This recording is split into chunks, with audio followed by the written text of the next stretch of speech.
Shambhala, Hyperborea, the North Pole, the Garden of Eden, Asgard, Mount Meru, Avallon.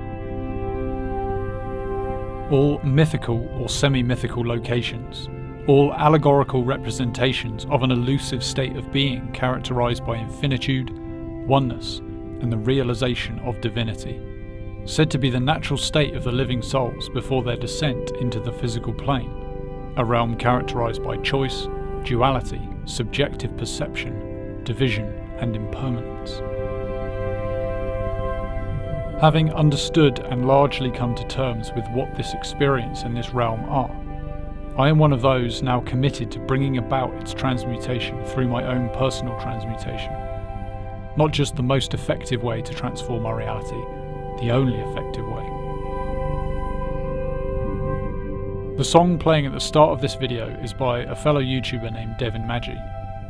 I first found Devin's work through his Flat Earth Paradise channel, and was struck by the inclusion of many elegant and compelling original songs amongst his videos on esoterics and ascension. Devin's work has helped me make sense of my own experience since my awakening began several years ago now. Julie and I first visited Avallon in October of 2018. It would be over a year before we made our desire to move here a reality.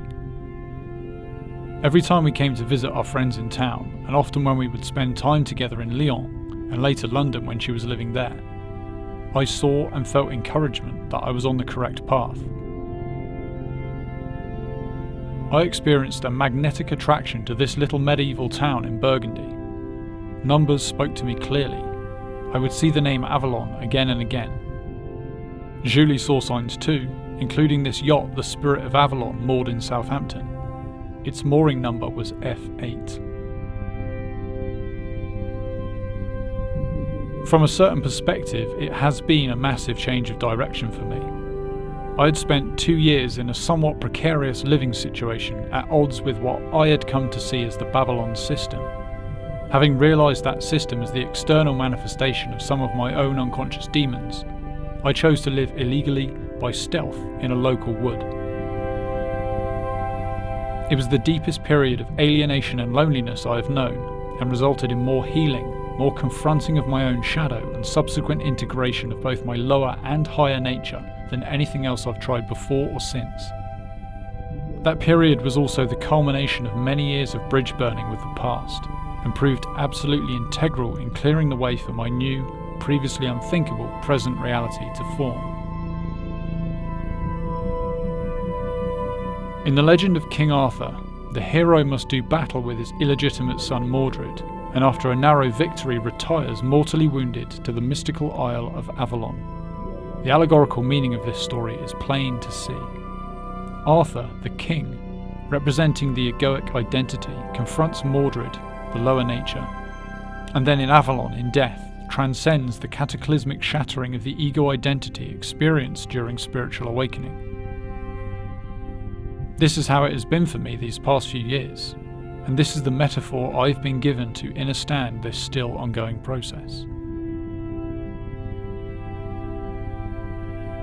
Shortly after our arrival here, people began dropping dead around the world due to the emergence of a mysterious new energy, a frequency proving fatally disruptive to some, whilst leaving others completely unscathed.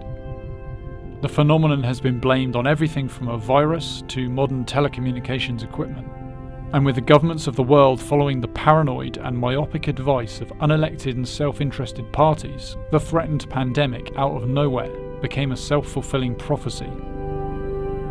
As one of the minority capable of interpreting this event for what it is, it has been the most surreal experience to watch events unfold from this remote and idyllic vantage point.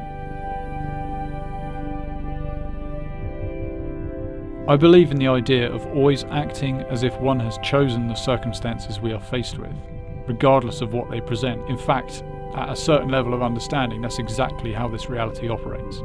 And with this in mind, the quarantine period became a time for meditation, gardening, and adjusting to this new reality. The narrowly victorious fallen king convalesces and recovers his strength in Avallon.